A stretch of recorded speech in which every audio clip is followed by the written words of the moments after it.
Nous allons passer à la question numéro 11, qui va être rapportée par Hervé Lenné, et qui porte, c'est une décision modificative, la numéro 2 de notre budget principal.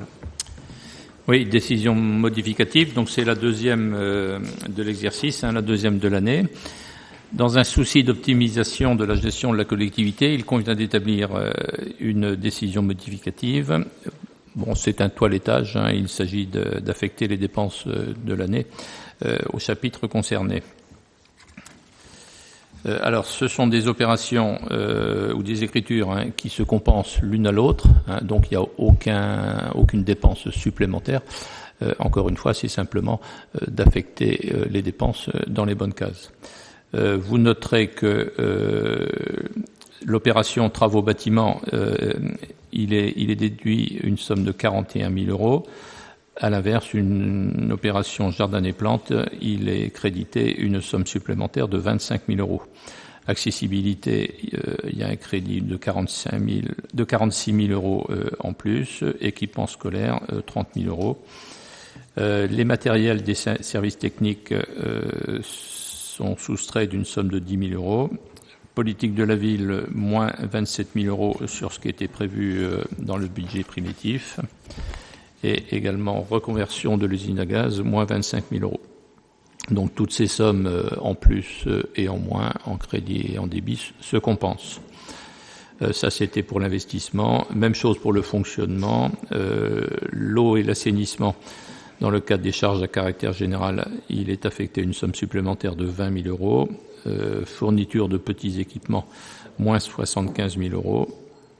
En matière d'achat et de variation de stock des contrats de prestation, on a une somme de 81 500 euros en plus.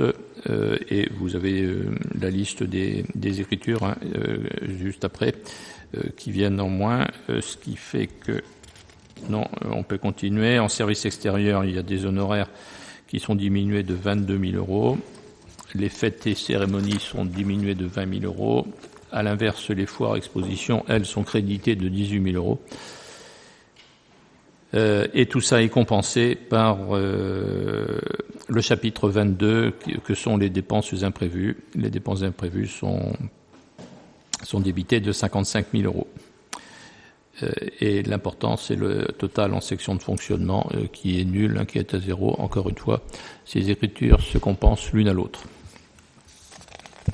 Merci Hervé. Est-ce qu'il y a des questions de votre part concernant cette DM? Oui, M. Morazin. Une simple petite remarque qui découle finalement de ces mouvements de compte. Je vois concernant le jardin des plantes, et je vous rappelle, Monsieur le maire, que j'ai déjà à plusieurs fois et plusieurs reprises demandé à ce qu'on envisage de revoir les allées du jardin des plantes qui sont dans certains endroits absolument en grande difficulté. Franchement, là, on arrive aux limites du raisonnable. Alors moi, je veux bien qu'on achète des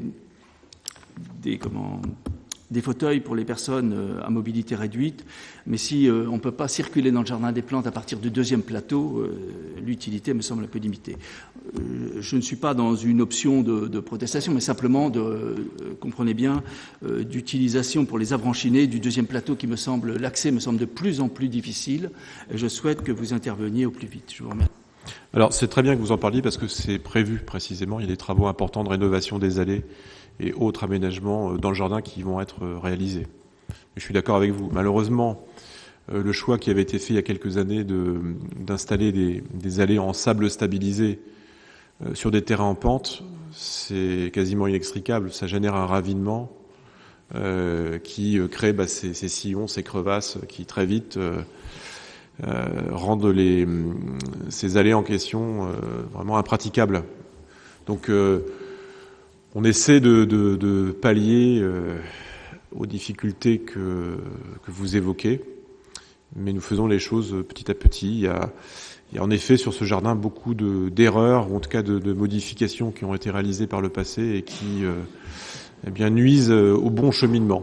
Mais vous verrez qu'il y a des choses très, très prochainement qui vont se faire. Mais il est vrai que le maître d'œuvre à l'époque concernant ce genre ne nous a pas toujours laissé la main libre sur ce dossier, quelles que soient nos réclamations, nos demandes. Alors, comme vous le savez bien, étant aux affaires, c'est pas toujours évident et c'est pas toujours simple. On est d'accord. C'est pour ça qu'on vous jette pas la pierre et que le Jardin des Plantes est bien l'affaire de tous et que nous avons à cœur de le faire vivre du mieux possible pour le bien des Avranchinais et de nos visiteurs qui viennent parfois d'assez loin pour le découvrir. Y a-t-il d'autres questions concernant cette décision modificative numéro 2 de notre budget principal ? A priori non, donc je vous propose de passer au vote. Y a-t-il des personnes qui s'opposent à cette DM ? Personne. Des abstentions peut-être ? Aucune. Donc unanimité, je vous remercie.